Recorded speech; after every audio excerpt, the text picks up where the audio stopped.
Hey y'all, today I'm going to show you how to make sourdough bread. And this may not be the way that everyone else makes it, but that's alright. This is my way. Alright, so I have measured out ingredients. My ingredients here are for a triple batch. But I'm gonna give you the measurements for just a regular batch. The reason that I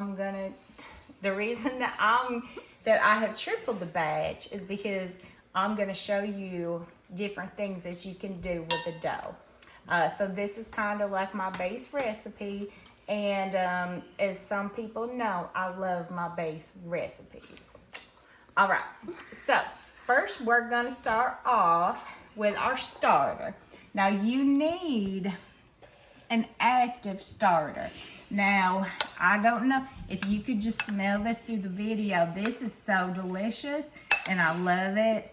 And I think like if this could just be made into like a candle, like I would just love that. It smells so good. So we're gonna go ahead and we're gonna put this in our bowl right here. So, this is 150 grams. All right, I like to weigh all my stuff out so that it is the most accurate. So for a single batch, you're gonna want 150 grams of your active starter. All right, so there's our starter. Next, and again, that was 150 grams. All right, next, we're gonna add in our water. So for a regular single batch, you're gonna add in 250 grams. And you want like lukewarm water. And now once upon a time, I had a student tell me, he said, well, what's lukewarm? And I said, you know, it's like, it's not hot, it's not warm, and it's not cold.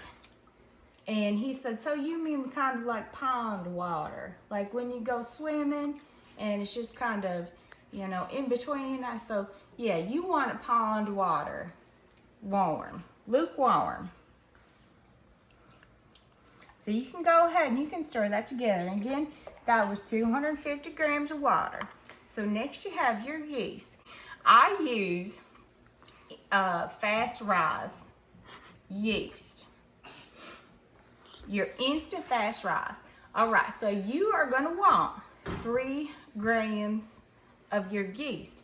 And that can be a little difficult to measure out because yeast is like really light and stuff. So that's kind of like the equivalent of a half a package, or little over. A package is like 2.5 teaspoons. So you need like 1 1/4 teaspoons, all right? So we're gonna go ahead and we're gonna put that in and we're gonna stir it up until it dissolves. And because it's instant, we don't really need to like wait for it to do anything. Technically, we don't even need to wait for it to dissolve, but that's how I like to do it. With your other yeast, like your active and stuff like that, you need to with your active you need to have it dissolve, and then you got to wait like 10 years for it to proof and like be all bubbly and this and that. But with this you don't need to do that. And I like to use the fast rise because I'm impatient. That's the New Yorker in me. You know, it's not fully dissolved, but that, like I said, that's all right. All right, so next we're gonna add in our oil. So you can actually use any kind of oil you want. So like I've used olive oil. Currently here, this is canola, but you can use vegetable, whatever. You probably could even like melt some butter and put it in there and it'd be all right. But this is what I'm gonna use today. So this is your first single batch. You're gonna use 25 grams, all right? So we're just gonna add that in.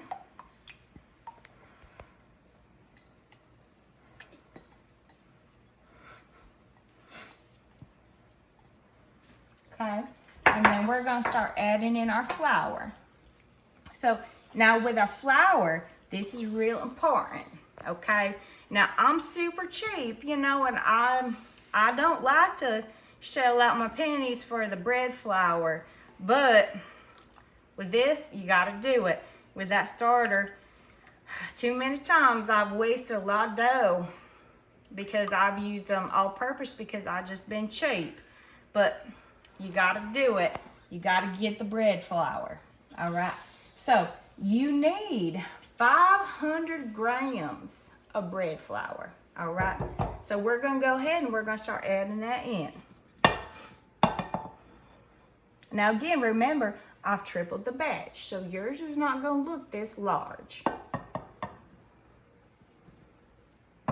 I put about a third in, all right? And then I'm gonna go ahead and I'm gonna add my salt in. And we're gonna add in 10 grams. Now let me tell you, the reason that you do it now, all right, did you know that salt will kill your yeast? So if you add it in the beginning, you're done screwed. Your yeast is not gonna do anything. So you wanna let your yeast get to working in the beginning a little bit and let it mix in there with some of your other ingredients, all right? So when I get to about this point, now I'm gonna go ahead and I'm gonna add in my salt, all right? And so for a single batch, you're at 10 grams. Now, if you're someone who does not have a scale, such as like this, first of all, how you've been living your life, I don't understand.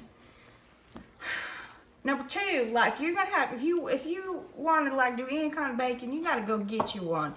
They're cheap. I swear, like Aldi's has them for like $5. Go get you a darn scale. We got our salt there mixed in,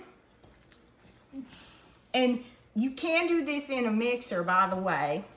I really just love making bread, and I just really like doing it with my hands. So that's why I'm doing it this way.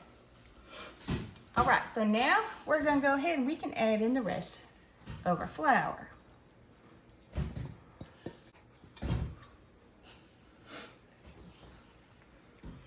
So I'm gonna just kind of mix it up just a little bit.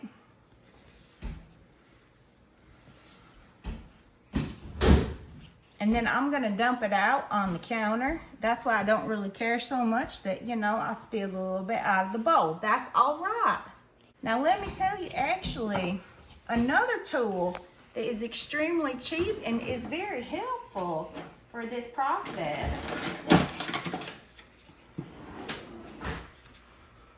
It's a little bowl scraper. Now these things, I think I bought a 4-pack of these off of the Amazon. And it was like cheap, like $2. All right. Yeah. Okay.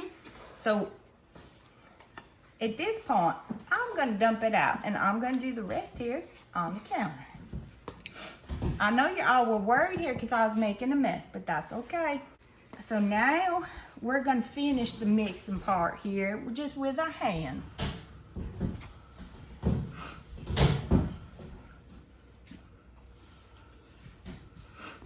Now I know a lot of people, you hear in bread making, people say you gotta knead it. And some people who aren't familiar with baking, they say, what the crap is kneading? All right, well here you go. You wanna turn, pull, push.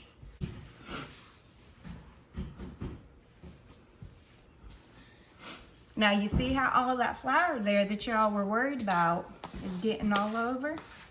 You ain't so worried about that anymore now, are you? We get. And you see how handy this little thing here is? Great.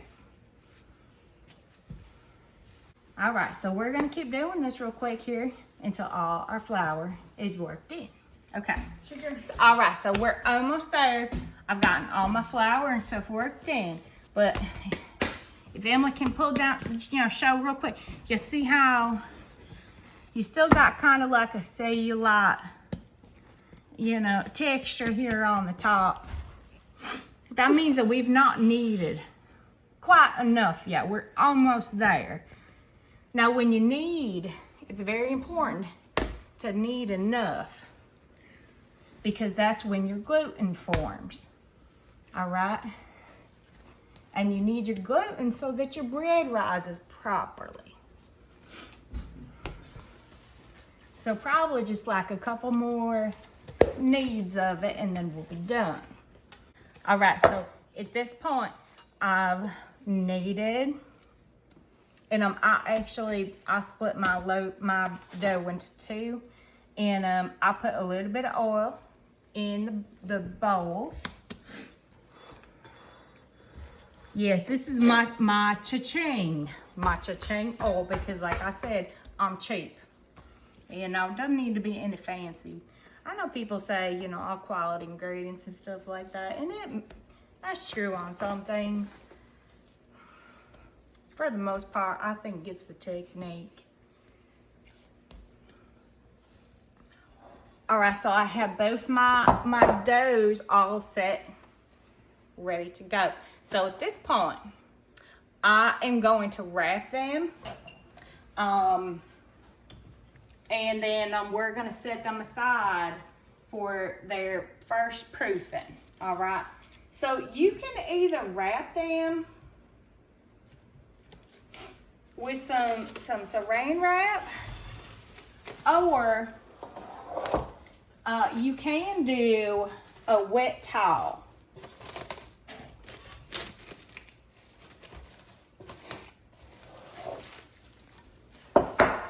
The amount of time for your proofing, you're gonna end up doing 3 different proofings for your dough, and the time, it really just depends on how warm your area is. All right, so if you have a cold house, it's gonna take longer.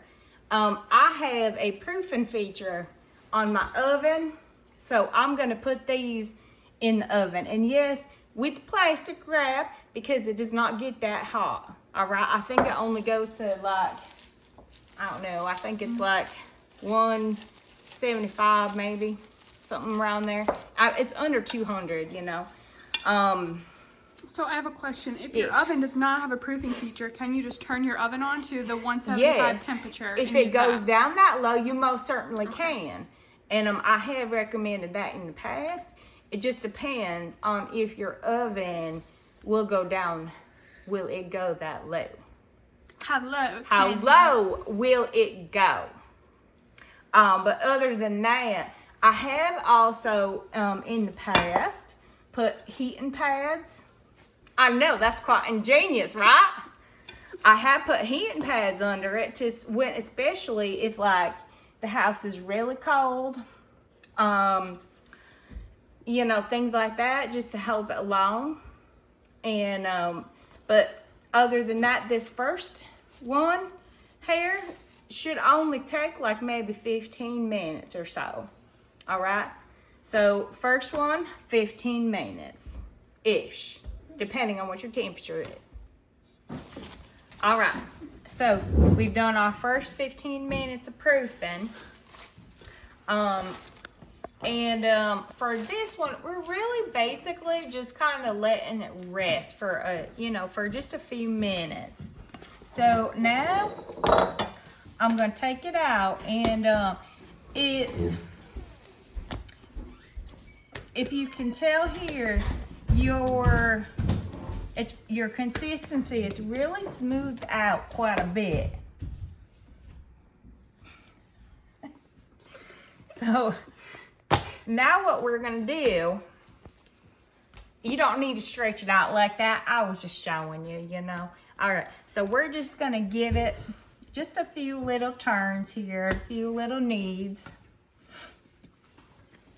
And you'll really start to see it smoothing out. Like, ooh, look how smooth that is. It's so nice.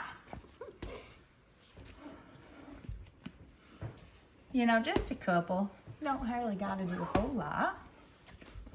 And in this part, like the more we knead it, you know, throughout this whole process, we're just building up that gluten.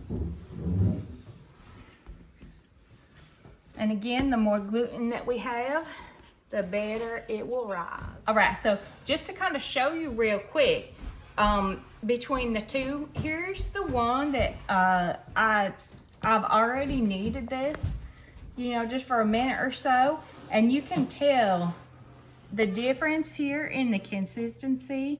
It's all nice, it's so much smoother. And then this one here, I have not kneaded this yet, and so it's a little more cellulite than this one. So I'm gonna go ahead and knead this, and then I'm gonna let them proof again for probably between 30 and 45 minutes. You're really looking for your dough to be about doubled in size.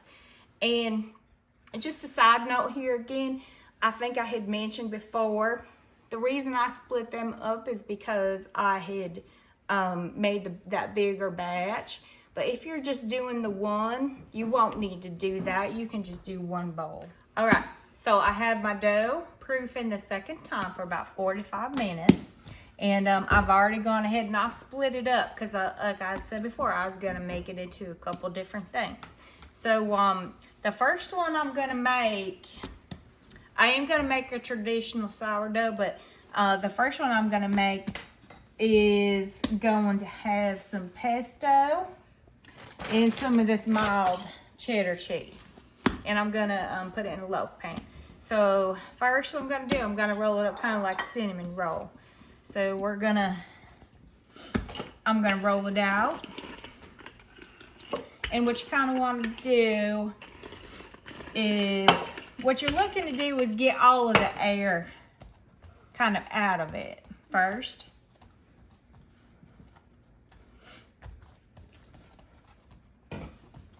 And I always try to keep it in as much of a square or rectangle as I can. So I have my pesto.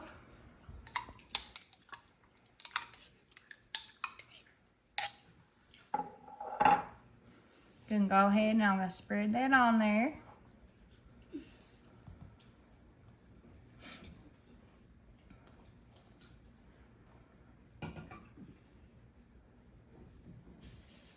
Now, if you're doing a whole, like a single batch of this, it probably should make about 2 of these loaves that'll fit in a loaf pan like that. All right, so next we're gonna put the cheese on.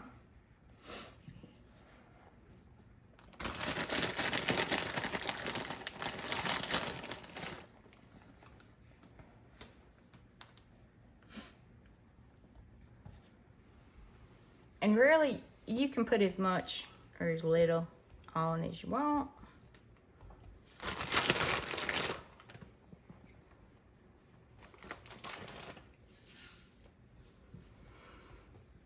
And when I roll these up, it's the same way I do cinnamon rolls. I start at the one end, roll down, tuck and roll, tuck and roll. And I always just kind of try to keep my ends even. So when I get to this point, I just kind of try to pinch my seams a little bit. I pinch them.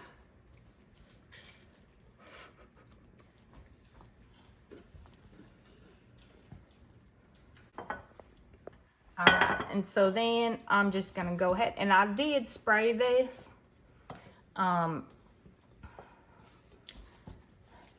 As long as you spray it, sometimes I'll put parchment paper down in it, but I found recently that you really don't have to. Like, as long as you spray it, it'll come out just fine.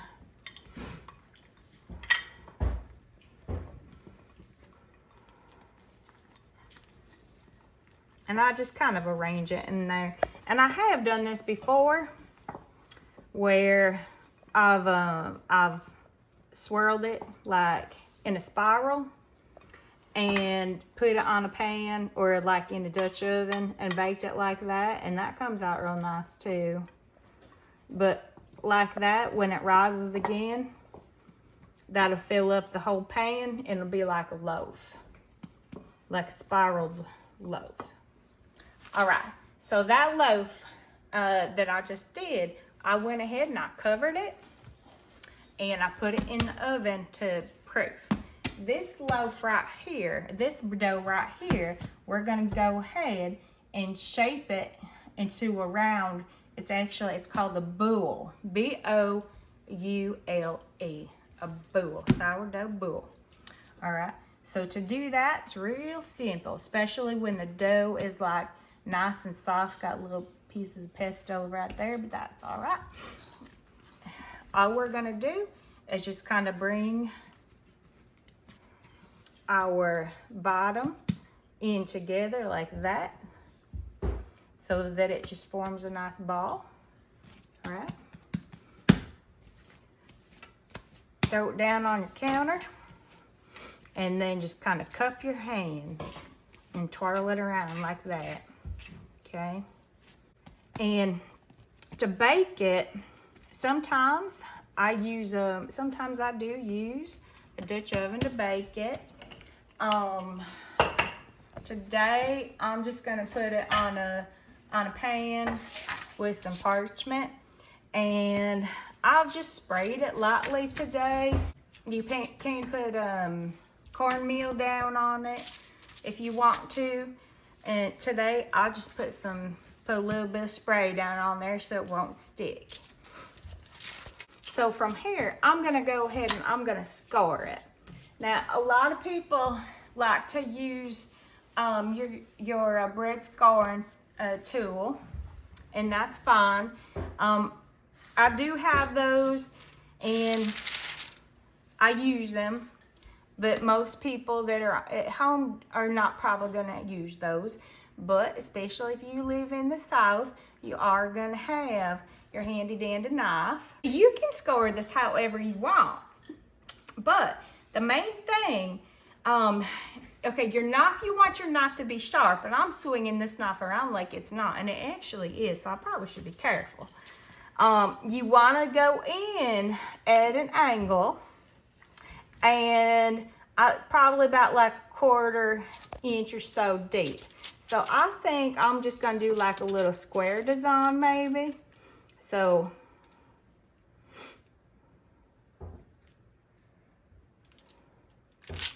like I just did a little angle there. All right, I'm probably just gonna leave it like that. All right, and I always, whenever so you're gonna put this back into proof for probably like another 30 minutes, and you always want to make sure that I cover back up either with a wet towel or some plastic wrap. But you also kind of want to make sure that you have the top a little wet here, because especially your plastic wrap will stick. But you also, I already put my flour away, but I'm gonna go ahead, actually, I'm gonna grab my flour back out, and I'm gonna sprinkle it with a little bit of flour, and I probably will do that too after it proofs. But you wanna go ahead and you wanna wrap it back up, put it into proof, but just make sure that your top is a little damp, is a little wet, so that your towel or your plastic wrap does not stick, okay? So I'm gonna set that aside real quick. Actually, I'm gonna go ahead and I'm gonna put it in the oven, and then I'll show you real quick what I'm gonna do with the rest of the dough. All right, so for the rest of the dough, okay, I've split up the rest of the dough actually, and I'm gonna make a couple bagels. So I took what I had left, and this half, I measured it, I weighed it into 3 equal portions, and I just rounded it up. And this takes a lot of practice, so really you just wanna just make it into a ball, really. That's what you wanna do, just make it into a ball. All right, and then I squeeze it, the middle of it, and I just poke through it, just like that.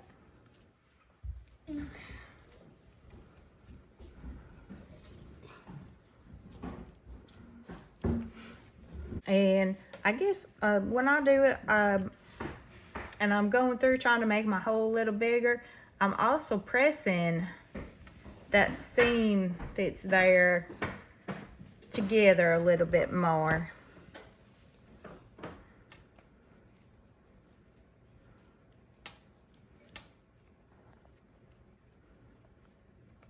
Then set that one aside.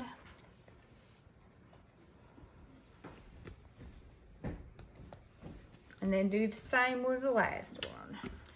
Okay, now for the last piece, I'm gonna make some cinnamon rolls. Now, I'm gonna do it the same way that I did that pesto bread. And to be honest, I really don't have a real recipe for my filling. I know most bakers have recipes. I'm surprised I even have a recipe for this dough. I'm just not one of those bakers. So I'll tell you, my filling just consists of butter, melted butter, brown sugar, and a whole heck of a lot of cinnamon. It's like about that, you know, consistency and color. All right. So I know for this, I did half a stick of butter. I melted that, and then I added my brown sugar in, and it was maybe half a cup, I'd say, of brown sugar. And then I just added, like I said, a whole lot of cinnamon because we like cinnamon a whole lot. So I'm just gonna add all that on there.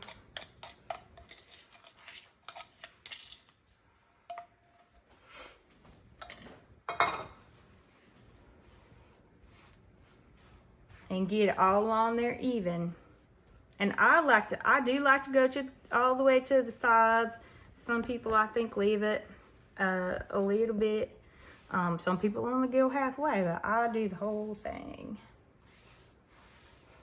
Now, when you get it all covered, you're gonna roll it up just like that pesto bread. And then you're gonna cut it into even slices, and then just set it on your pan like with a piece of parchment. And then you're gonna let it proof again until they're about double in size. And then you can go ahead and bake them. I think the last time I did these, I baked them at about 400 degrees. And I always pull them like right before I really think they're done, because they do get like a little bit of that carryover cooking, and that kind of helps them to keep them from just getting too hard and crusty on the top. And when they're all done, if you're that type of person that likes your cream cheese topping, you can definitely put that on there. I just do like some, a little bit of cream cheese, confectioner's sugar, and butter, of course. Put that on there when it's warm, so it'll melt down in there. And these make very, very good cinnamon rolls, very good. So just a recap of all of the things that we made, finished product, okay? And I don't know if I mentioned what to set the oven at earlier. I baked all of these things at 400 degrees. And when we get to the bagels, I'll go over just real quick, the last couple steps that I did to finish those up. All right, so we have the cinnamon rolls. And again, if you like the cream cheese frosting, you can go ahead and add some of that. I might later, but tonight I'm tired and it's bedtime, so we're not gonna do that right now. So we had gotten to the step where we had shaped them. So from there, you just need to boil them real quick. So I just take a pot of water, and I put a little bit of honey in it. And I bring it up to a boil, and I boil the bagels for 1 minute on each side. And then from there, I throw them in the oven, and I just bake them till they're a little golden brown on the bottom. The everything bagel seed mixture, I think I picked up a great big container of that from Ollie's. Next, we have our pesto cheese loaf, and as you can see, we had a little bit of this for dinner. I'll cut a little bit more into it here, so I think that's about the middle right there.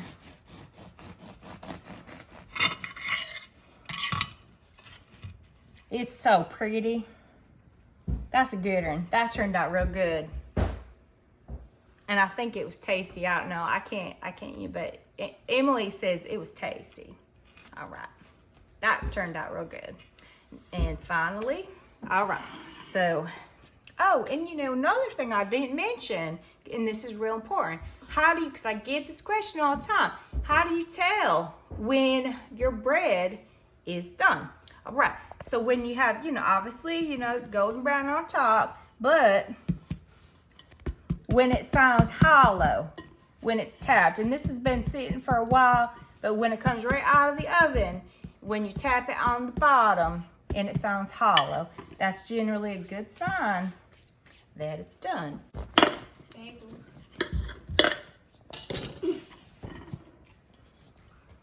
So generally, your traditional sourdough is going to be a little bit more holy. I tend to like mine not as holy because I think it's a little bit better for sandwich bread, for the grilled cheese and such. But if you do like yours like that, you just have to kind of adjust the water, because you can always add more or less. And also it's going to depend on how wet your starter is. So if you like it a little more holy, just add a little bit more water to your dough, when you're making it, and you can get it get it a little more holy there. But it's real nice and soft, and I found with this recipe it'll stay like that a lot longer too. I think it's not quite typically your normal sourdough, but it works, and I like it as a base recipe. I hope you enjoyed.